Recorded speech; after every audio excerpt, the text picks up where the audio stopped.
Hi everyone, welcome back to this Become English Champion YouTube channel, and today we are going to read the Hindu newspaper so as to improve our English reading skill, vocabulary and grammar. So without further ado, let's begin this video with today's headline. Headline goes like this: 21 dead in Delhi hotel fire. Delhi hotel आगजनी में 21 लोग मारे गए. यहाँ पे dead जो है is acting as an adjective. Verb होता तो हम यूज करते डाई, फिर डाई का second and third form died, और या यूज करते किल, किल का थर्ड फॉर्म किल्ड. तो अकॉर्डिंगली आप देख सकते हो. सो 21 लोग मर गए हैं दिल्ली होटल फायर में. फॉरेनर्स अमंग विक्टिम्स, पीड़ितों में से फॉरेनर्स हैं मतलब विदेशी हैं. यहाँ पर विक्टिम्स नाउन का काम करेगा, फॉरेनर्स नाउन का काम करेगा. Among is a preposition. Victim होते हैं पीड़ित जिनके साथ कुछ भी मिसहैपनिंग हुई होती है. तो पीड़ितों में से विदेशी भी हैं. बिल्कुल सिंपल हेडलाइन. अगर आपको इसमें वोकैब याद करनी है तो पहला वर्ड याद करेंगे विक्टिम, पीड़ित. Second you can learn foreigners, विदेशी, and then adjective dead. Dead का मतलब होता है मृतक. इसके नीचे हमारी सब heading at least 47 people pulled out. कम से कम 47 लोग जो हैं पुल्ड आउट, इनको निकाला गया. सो ये भी सब हेडिंग का ही काम कर रहा है. So it is written in indefinite. आप चाहो तो यहाँ पर एग्जैक्ट टेंस लिखना हो तो यूज करेंगे वर. अब ये बन गया पास्ट इंडेफिनिट पैसिव वॉइस. तो कम से कम 47 लोगों को बाहर निकाला गया फ्रॉम द होटल. होटल से कौन सा hotel? So we used which relative pronoun to give additional information about the hotel. So कौन सा होटल कह रहे हैं? Which did not have clearance, जिसके पास क्लियरेंस नहीं था मतलब परमिशन नहीं थी from fire department, fire department से. अब which is acting as a subject here. Have यहाँ पे पोजेशन का रूल बता रहा है, क्लियरेंस हमारा नाउन है और पास्ट की बात हो रही है. ठीक है, पास्ट इंडेफिनिट टेंस है, या इसको पोजेशन भी बोल सकते हो, past possession. So which did not have, जिसके पास नहीं था क्लियरेंस मतलब परमिशन. सेज ऑफिशियल्स, ऑफिशियल्स ने कहा, अधिकारियों ने कहा, या अधिकारियों का कहना है. नाउ सेमीकोलन, न्यूज का second part. Owner of the building held, जो बिल्डिंग का मालिक है उसे गिरफ्तार किया गया. हेल्ड यहाँ पर वर्ब की थर्ड फॉर्म है. Owner is object and here you can use was. तो इनको गिरफ्तार किया गया, एप्रीहेंड किया गया, अरेस्ट किया गया. आगे लिखा है मंथ लॉन्ग ड्राइव, मतलब महीने लंबी जो ड्राइव है, अभियान है. टू चेक, चेक करने के लिए फायर सेफ्टी नॉर्म्स को, मतलब आग वाली जो सुरक्षा के नॉर्म्स है, रूल्स हैं, कायदे कानून है, मानक है या मानदंड है. तो फायर सेफ्टी वाले मानक, तो इनको चेक करने के लिए महीने लंबी जो अभियान है वो चलाया गया इन बिल्डिंग्स में, इन सिटी में. सिंपल. अब यहाँ पे वोकैबुलरी पर फोकस करो. पहला वर्ड नॉर्म्स. नॉर्म्स क्या होता है? यहाँ पे देखिए वोकैबुलरी आपके सामने लिखी हुई है. नॉर्म्स मतलब मानदंड, नियम, प्रचलित तरीके, समाज समूह द्वारा स्वीकार किए गए व्यवहार के स्टैंडर्ड्स. तो ये इसके सिनोनिम्स आप पढ़ सकते हैं, और ये रहे इसके एग्जाम्पल. जैसे सोशल नॉर्म्स मतलब समाज में रहने के कुछ कायदे कानून होते हैं, उनको सोशल नॉर्म्स कहेंगे. Work place norms, work place जहाँ पे आप काम करते हैं वहाँ के भी कुछ रूल रेगुलेशन होंगे, स्टैंडर्ड्स होंगे, उनको बोलेंगे. कल्चर के कुछ ये नॉर्म्स होते हैं, breaking norms, then industry norms. तो हर जगह होते हैं. तो ये वर्ड क्लियर हो गया. और ये जो मैं आपको वोकैबुलरी दिखा रहा हूँ, सारी की सारी वोकैबुलरी ये मेरे basic to advanced English course के अंदर गिवन है. ये आपको दिख रहा होगा 5000 से ज़्यादा वोकैबुलरी इसमें मैं कवर अप कर चुका हूँ. अगर आप कर लोगे तो न्यूज़पेपर वगैरह आपको ईजी लगने लगेगा. आपके कॉम्पिटिटिव एग्जाम में भी ये वर्ड हेल्प करेंगे. और 500 से ज़्यादा स्टेप बाय स्टेप वीडियोज़ है जिसमें मैंने पूरी इंग्लिश आपको सिखाई है, सारे रूल्स कवर करे हैं A to Z. तो जिसे सीखना है तो वो बिकम इंग्लिश चैंपियन ऐप को डाउनलोड करके मेरे 2 कोर्सेज हैं, इनमें से किसी में भी एनरोल हो सकता है और प्रेफरेबल कोर्स है लाइफ टाइम और बाकी 1 ईयर भी आप कर सकते हो, ठीक है। तो ये था हमारा पहला वर्ड जो कि है नॉर्म्स। दूसरा वर्ड है पुल आउट, खींच कर बाहर निकालना। क्लियरेंस का मतलब यहाँ पर परमिशन से है। देन ऑनर होता है मालिक। फिर हेल्ड यहाँ पे थर्ड फॉर्म है, गिरफ्तार करना। ऑफिशियल्स होते हैं अधिकारी। एंड ड्राइव मतलब होता है अभियान, और इसमें ड्राइव नाउन का काम करेगा, मंथ लॉन्ग एडजेक्टिव का काम करेगा, चेक हमारी वर्ब है, फायर सेफ्टी एडजेक्टिव का काम करेगा, नॉर्म्स हमारा नाउन है, इन प्रेपोजिशन है, बिल्डिंग नाउन है, इन प्रेपोजिशन है, सिटी नाउन है। तो ये बहुत आसान होता है फाइंड करना, और इसके लिए आपको कोई डीप नॉलेज नहीं चाहिए कि नाउन कितने टाइप्स के, एडजेक्टिव कितने टाइप्स के हैं।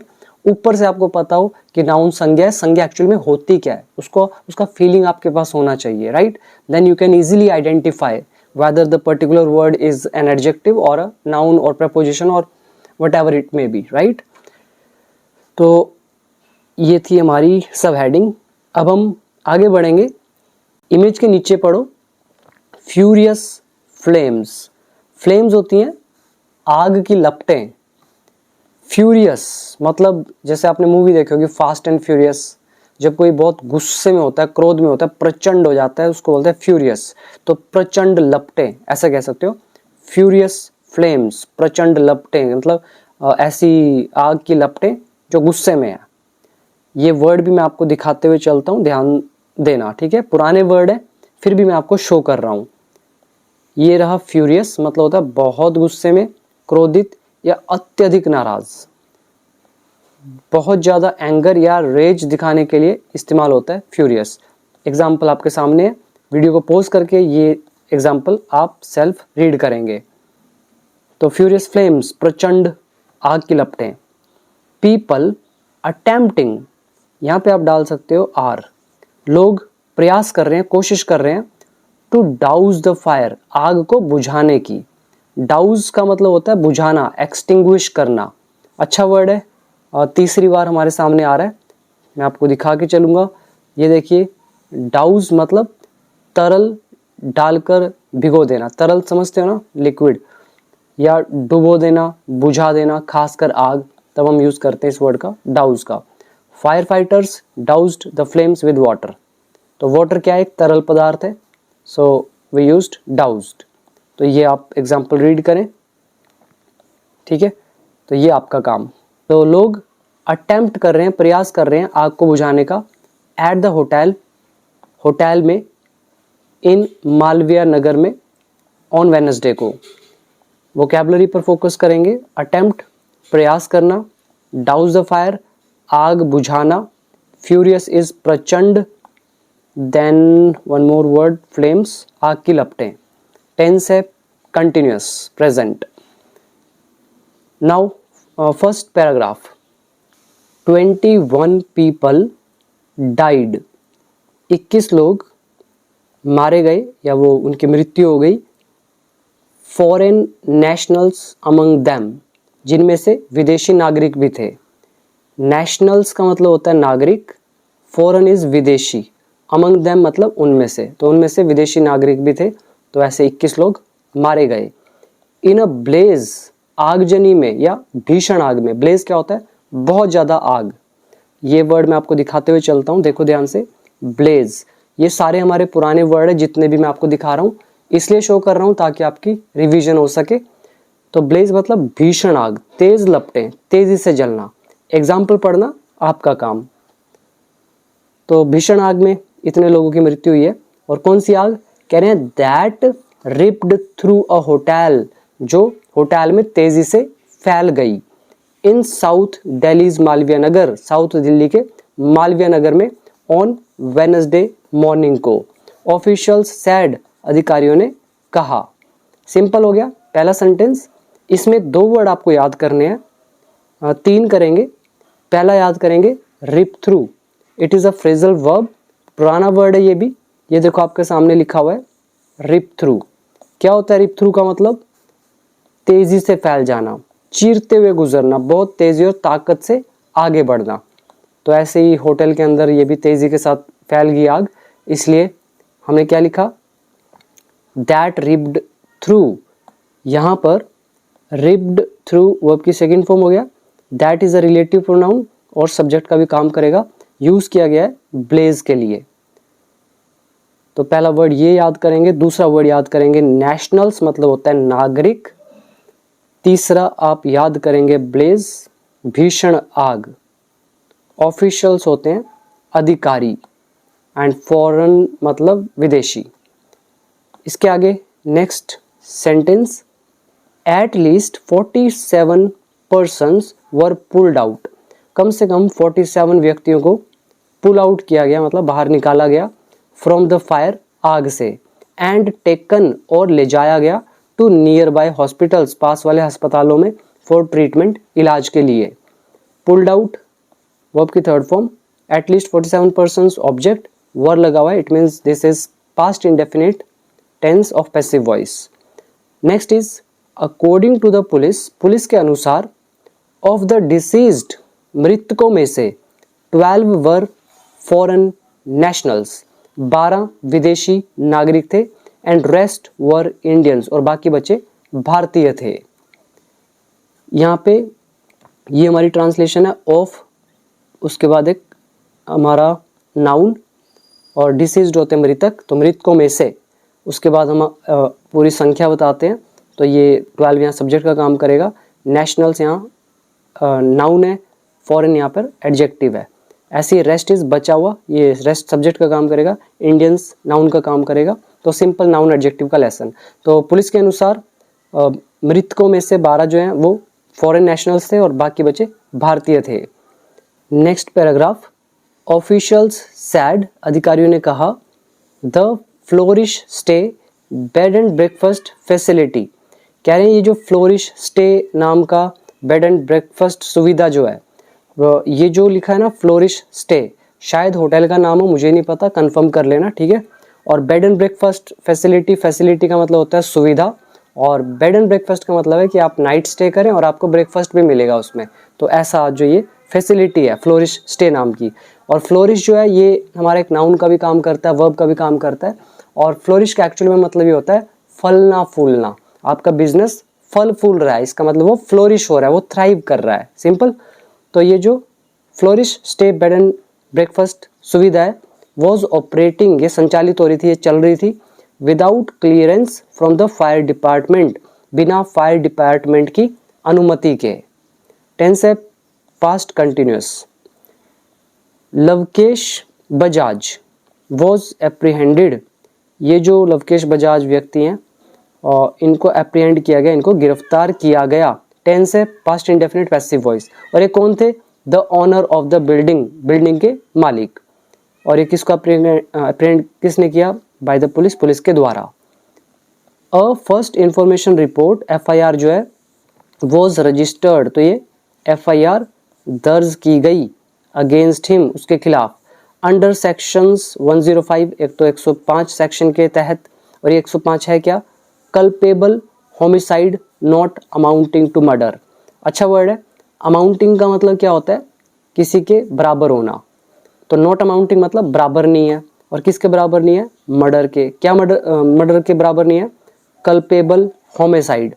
तो कल्पेबल होमिसाइड का मतलब होता है गैर इरादतन हत्या, मतलब आपने हत्या करी लेकिन आपका इरादा नहीं था, मतलब जैसे ये होटल का मालिक है, इसका इरादा तो नहीं था ना किसी को मारने का, लेकिन हो गया ना, तो इसको बोला जाता है कल्पेबल होमिसाइड, गैर इरादतन हत्या। आपका इरादा नहीं था फिर भी आपसे ऐसा कुछ हो गया। और ये कल्पेबल होमिसाइड क्या होता है, मर्डर के इक्वल नहीं होता। मर्डर क्या होता है, वहाँ पे इंटेंशन भी होती है, आप मारने गए थे उसको और वो मरा भी है व्यक्ति, तो ऐसी 3 धाराएं होती है। तो अभी मुझे याद नहीं है, बहुत पहले पढ़ा था, 5 साल पहले। सो मर्डर के इक्वल नहीं है ये कल्पेबल होमिसाइड, इन शॉर्ट कहें तो गैर इरादतन हत्या। तो इसके तहत उसके खिलाफ FIR दर्ज की गई। एंड सेक्शन 326, ये क्या चीज़ है, मिस्चीफ बाय फायर, मतलब शरारत होती है, मिस्चीफ बाय फायर इज आग, आग के द्वारा शरारत, मतलब आग से कुछ भी खिलवाड़, ठीक है। और ऑफ द भारतीय न्याय संहिता, तो ये धाराएं उन पे लगी हैं, सिंपल। अब इसमें वोकैबुलरी पर फोकस करें। पहला फ्लोरिश, फलना फूलना, लेकिन यहाँ पे कुछ और सेंस है, यहाँ पे शायद होटल का नाम है। दूसरा है फैसिलिटी, सुविधा, clearance is permission, apprehend is गिरफ्तार करना। नेक्स्ट वन इज ऑनर, मालिक, एफआईआर को रजिस्टर किया जाता है। कल्पेबल होमिसाइड मतलब हो गया गैर इरादतन हत्या। देन नॉट अमाउंटिंग मतलब नॉट इक्वल, और मिसचीफ इज शरारत। इसके बाद नेक्स्ट है according to the Delhi police के अनुसार द फायर स्टार्टेड, आग शुरू हुई एट द ग्राउंड फ्लोर पर ऑफ द 6 स्टोरी बिल्डिंग, जो ये 6 माला बिल्डिंग है इसके ग्राउंड फ्लोर से आग शुरू हुई, एंड स्प्रेड और फैल गई टू द अपर फ्लोर्स, ऊपर वाले फ्लोर्स तक। मैनी पीपल जो कई लोग हैं, ट्रैप्ड जो फंसे हुए थे, इनसाइड द बिल्डिंग में, बिगेन उन्होंने शुरू किया। तो many people subject, began is the second form of the verb, and कौन लोग कह रहे हैं ट्रैप्ड जो फंसे हुए थे। अब ट्रैप्ड यहाँ पे एडजेक्टिव का काम करेगा, और यहाँ पर आप चाहते तो हु रिलेटिव प्रोनाउन यूज कर सकते थे, राइट। सो आप लिख सकते थे हु वर ट्रैप्ड जो फंसे हुए थे। तो मैनी पीपल कई लोग, हु वर ट्रैप्ड जो फंसे हुए थे इनसाइड द बिल्डिंग में, बिगेन वो उन्होंने शुरू कर दिया, जंपिंग आउट बाहर कूदना, इन डेस्परेशन हताशा में, और किस पर कूदना शुरू किया, ऑन टू मैट्रेसेस गद्दों पर। कौन से गद्दे, यहाँ पर भी रिलेटिव प्रोनाउन डाल सकते हैं, विच वर लेड आउट जिनको बिछाया गया था, ऑन द ग्राउंड जमीन पर, बाय द लोकल पीपल के द्वारा मतलब स्थानीय लोगों के द्वारा। और कौन लोग, यहाँ पर भी रिलेटिव प्रोनाउन डाल सकते थे, हु वर ट्राइंग जो कोशिश कर रहे थे, टू रेस्क्यू देम उनको बचाने की। आई विटनेसेस सेड जो प्रत्यक्षदर्शी हैं मतलब खुद देखने वाले अपनी आंखों से, उनको आई विटनेसेस तो इन्होंने कहा। सिंपल, तो बहुत अच्छी ट्रांसलेशन है। यहाँ पर एक तो ट्रैप्ड, इससे पहले रिलेटिव प्रोनाउन आप डाल सकते हो हु। दूसरा ये जो मैट्रेसेस है मतलब गद्दे, इनके बाद आप यहाँ पे डाल सकते हो विच रिलेटिव प्रोनाउन, उसके बाद आ गया लेड आउट। फिर ये जो है पीपल, लोकल पीपल, इनके बाद आगे लिखा हुआ है ट्राइंग से पहले भी आप हु रिलेटिव प्रोनाउन डाल सकते हैं। सिंपल हो गया। अब यहाँ पे वोकैबुलरी पर फोकस करो। इन डेस्परेशन क्या होता है, आपने डेस्परेट वर्ड बहुत सुना होगा। तो डेस्परेट एडजेक्टिव और डेस्परेशन नाउन है, मतलब होता है बेबस स्थिति, हताशा, एग्जैक्ट वर्ड तो हताशा ही होता है। और निराशा में किया गया प्रयास, मतलब जब आप एकदम होपलेस हो जाते हो, आपको कोई रास्ता ही नज़र नहीं आता, फिर आप बस हार कर जो स्टेप लेना होता है ले लेते हो, तो उसको बोलते हैं डेस्परेशन में, हताशा में, निराशा में। ठीक है, एग्जाम्पल आपके सामने रीड करना। और ये रहा आपके सामने डेस्परेशन, मैट्रेसेस आपके गद्दे हो गए, लेआउट का थर्ड फॉर्म आ गया लेड आउट मतलब बिछाना। फिर ट्रैप्ड एडजेक्टिव है फंसा हुआ, टू रेस्क्यू बचाव करना। आई विटनेसेस चश्मदीद यानी कि प्रत्यक्षदर्शी जिन्होंने प्रत्यक्ष रूप से देखा हो। तो ये थी हमारी आज की वीडियो। उम्मीद करता हूँ सब कुछ समझ में आया होगा। और अगर आप में से कोई भी इंग्लिश सीखने का चाहवान है, इंटरेस्टेड है, तो आप लोग बिकम इंग्लिश चैंपियन ऐप को जरूर डाउनलोड करें, और हो सके तो लाइफ टाइम कोर्स में एनरोल हो या फिर 1 ईयर, ये आपकी चॉइस है, तो देख सकते हो अकॉर्डिंगली। तो आज के लिए इतना ही। Thank you so much, see you in the next video.